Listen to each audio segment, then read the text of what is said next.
All right, welcome back, mathematicians. It's time for math again today and another day of regrouping with tens and ones. I saw your work yesterday and you did amazing. I was so proud of all the hard work that you put in. So today we're just going to practice it again so that we can get the hang of it, and then by next week we'll be able to move on to something new. Our first problem today is 66 plus 24. Remember, we're always going to start adding in our ones column, okay? Because if we need to carry something over or regroup a set of 10, it's going to have to move over. And if we start counting in our tens first and then our ones, we may have to go back and change it. And that's a lot of confusion, and we don't want that. So we're going to always start counting and start adding in our ones column. You guys are super great at math, so I know that you already know that 6 plus 4 equals 10. Exactly. So I want to think of the two digits that make a 10. And I know in a 10, there's a 1 and there's a 0. The 0 is in my ones place, which means I have no ones. So I'm going to put my 0 there.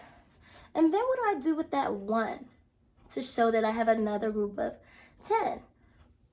Right, I move it over into my tens place, into my box. Remember, the box is not going to always be there, but there is always space for you to just make a little dash there to show that you're moving an extra group of tens over. So now if I continue and go back to adding, on my 10 side, 1 plus 6 equals 7, yep. And 7 plus 2 equals 9. So that means this is going to be 90. 66 plus 24 equals 90. If we still had our 120 chart up, we could easily go and count that. Or you could try to put 66 in your head and count up 24, but you may lose count because we only have 10 fingers. So this is a good way to try to practice this. Our next question is 15 plus 65. Remember that we start adding on our one side, and then we're always going to have our operation right there so we know what to do, whether we're adding or subtracting. This bar across the bottom means equal. So our answer always goes underneath of it. 5 plus 5 equals 10. So again, my 0 is going to go here. My 1, to show that I have a new group of 10, is going to go over here. 1 plus 1 equals 2, and 2 plus 6 equals, exactly right, 8.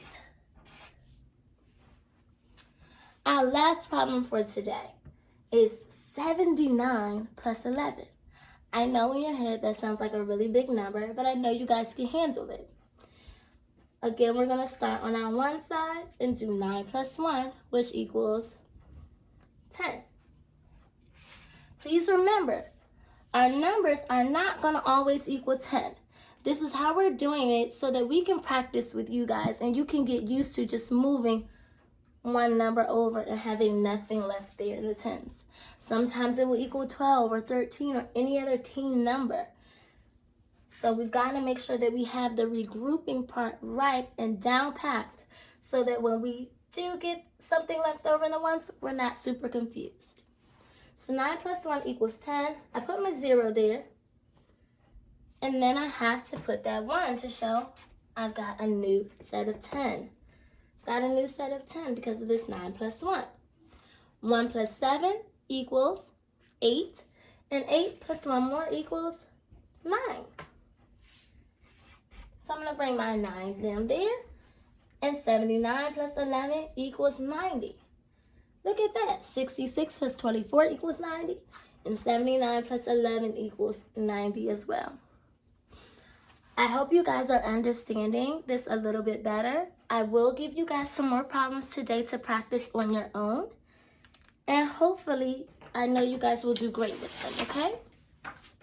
Your problems are going to be on your slide deck for math. And it is 67 plus 23, 29 plus 41, 38 plus 52, and 75 plus 5. Remember to do your spiral review, counting by 2s and counting by 5s. You can also keep working on your spiral review for your place value chart, just so you can keep remembering how to place your numbers, okay? I know you guys are going to do great, and I'll see you soon. I'll check in with you guys for a reading group later. Have a great afternoon. Bye-bye.